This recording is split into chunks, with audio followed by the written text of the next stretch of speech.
Oh, big hit there. Spectre with its horizontal spinner. Very powerful with its vertical. First contact made with that very durable wedge. The opposite side. They want to make sure they hit their opponent in the right spot. Oh, big.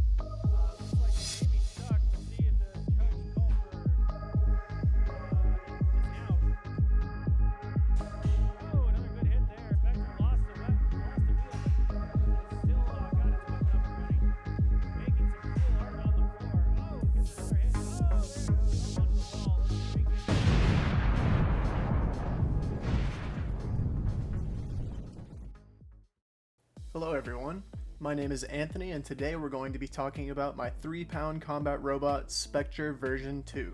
Spectre V2 had a very mixed bag as far as fights go. It had a handful of very good fights where it was very dominant and got some big hits in and looked spectacular. But sadly, for the most part, this was a bot that was plagued by issues. Now, Spectre V2 suffered from a variety of different issues, however, the worst issues plaguing the bot were concerning the weapon system, particularly just throwing or disintegrating belts. There was also another common theme with these problems, and that is that sometimes the problems that the bot would have were genuinely just things that I could not control, or things that I had never seen before, such in this fight versus Skippy where my weapon ESC just desoldered every connection and lost a few components off the board. Really strange stuff all across the board for Spectre version 2.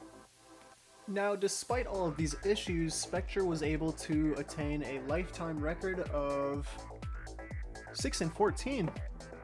6-14, what? So yeah, Spectre V2 sadly was not one of my stronger builds.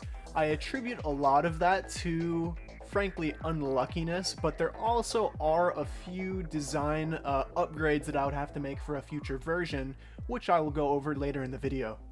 There's also my horrific habit of building bots the night before the event, which definitely does not help a bot's performance. Despite all of these hardships and issues with the bot, I really do love Spectre V2.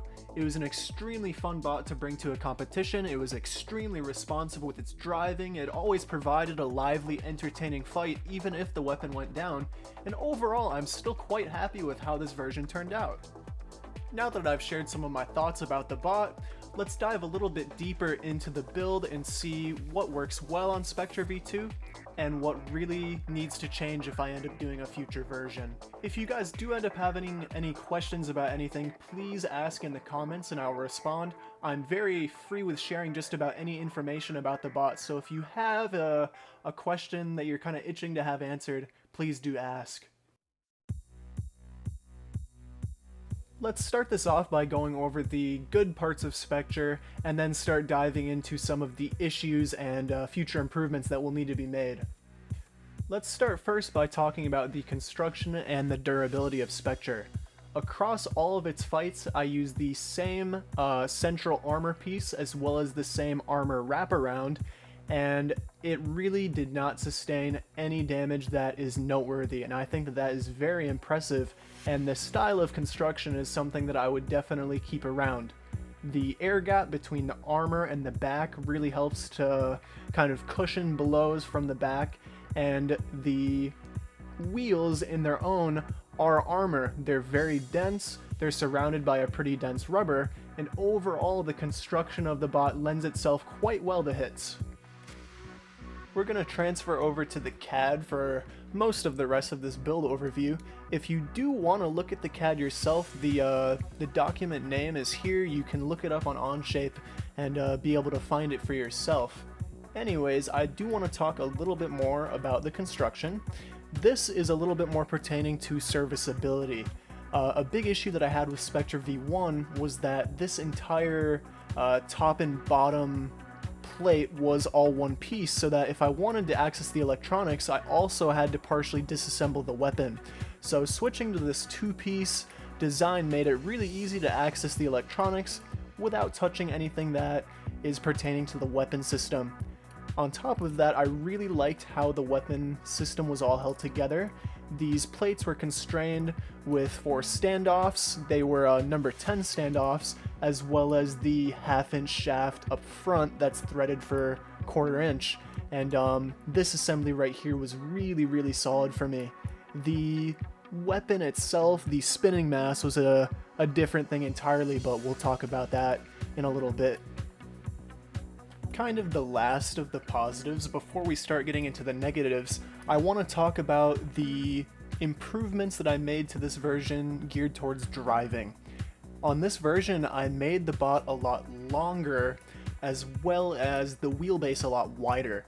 If we look from the top, you'll notice that the wheels extend out about as far as the diameter of the weapon, and I found that having the wheels at least this wide is almost necessary to have a very easily maneuverable mid-cutter, because if you have them any narrower, you really start to run into issues with turning where you can't whip around super fast. You'll begin to really fight the spin-up torque of the weapon, and it's just generally no good. So not only did I make the wheels a lot wider, but I moved them forward relative to everything else so that there's a lot more weight behind the wheels, which gives the wheels a lot more traction in turn. And I think that these changes for drive were really big. The last one is the gear down system for the wheels.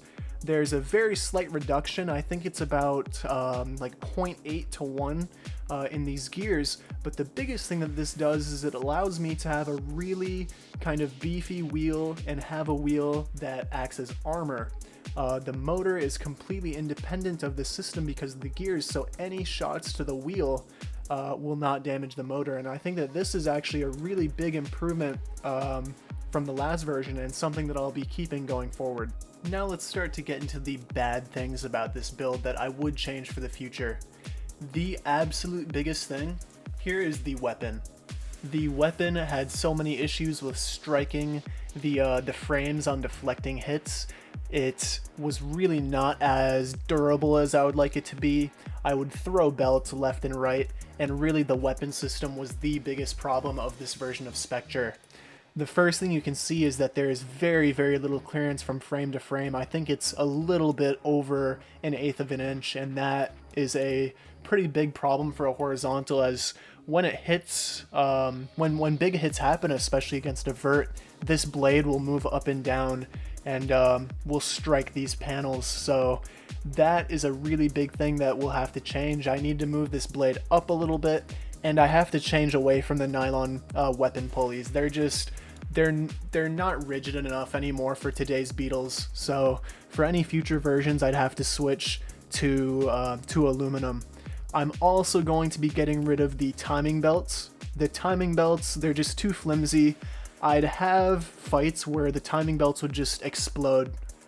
They wouldn't even, as far as I could tell, get hit by a deflection. They would just explode on a big hit. So those are going. I'm going to be switching to V-belts in the future. I do want to take a quick moment to show the weapon assembly of Spectre. It is overall pretty simple. On the bottom, we have a spline and then the 6 number 8 bolts that kind of bolt everything together. We have a slot for the bearing that would go right here, and then the needle roller bearing, the thrust bearing, would sit right here. That part is the same on this side. We just have the nuts on this side. The actual hub, in CAD for whatever reason, it's a 2-part hub. So there's this little washer that pops onto the pulley, and that's how it goes together in CAD. But in reality, I just printed a 1-piece version, so I would definitely not do a 2-piece version if I were to do this again. And frankly, I don't know why that's catted up. Maybe I had plans for different materials, not sure. But that's what the weapon assembly looks like for Spectre. So we did have some other issues aside from the weapon assembly. In the earlier events that this bot had, we had issues with the drive system, and particularly this gear did not want to stay constrained on the weapon motor shaft. I tried a lot of very suspicious stuff that frankly I won't even get into because all of it was just failure after failure, and finally I switched to the gold repeat eco hubs to hold this little gear on. So that was a very big change that I had to make. And unfortunately, it was an issue that I struggled with for a few events, and definitely something that caused a few losses. So Now that we've gone over both the good and the bad of this bot, I just want to rattle off some random kind of technical information, whatever, for anybody who's interested.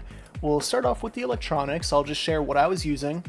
First and foremost, I usually will not CAD my electronics, so that's why some stuff is missing. I only CAD them all if I'm really concerned about space. The only thing I have in here is a 1100 milliamp 3S battery. That was the only thing I was concerned about possibly not fitting. As far as the other electronics, we have repeat compacts on drive, the 3536 as mentioned earlier for the weapon. We have a 70 amp ARIA ESC for the larger weapon. I may switch to something else as I wasn't terribly sold on this ESC, but time will tell. I use the repeat dual ESC for the drive control. I use an FS2A for the receiver, and then I use the FingerTech switch, which would mount over here. As far as any other hardware or anything like that, I use number 6 plastites for the top and bottom panel as well as the side armor. Now that I've gone over just about everything that I wanted to talk about, I'll just give a little 2 cents about the potential future of the bot. I do see myself bringing back 3-pound Specture in the future, but it probably won't be for a year or two. I think I'm going to focus on some other 3-pounders and other 1-pounders for the time being, but this is a build that will make an eventual return. That's going to do it for this build overview. If you watched until the end, please let me know what you thought of the build as well as the overall video, what you thought of the music, the length of the video, editing, etc. Any feedback is greatly appreciated. I do have a lot of really cool builds planned for the future, so stay tuned if you're interested to see how those turn out. Anyways, thank you very much for watching, and take care.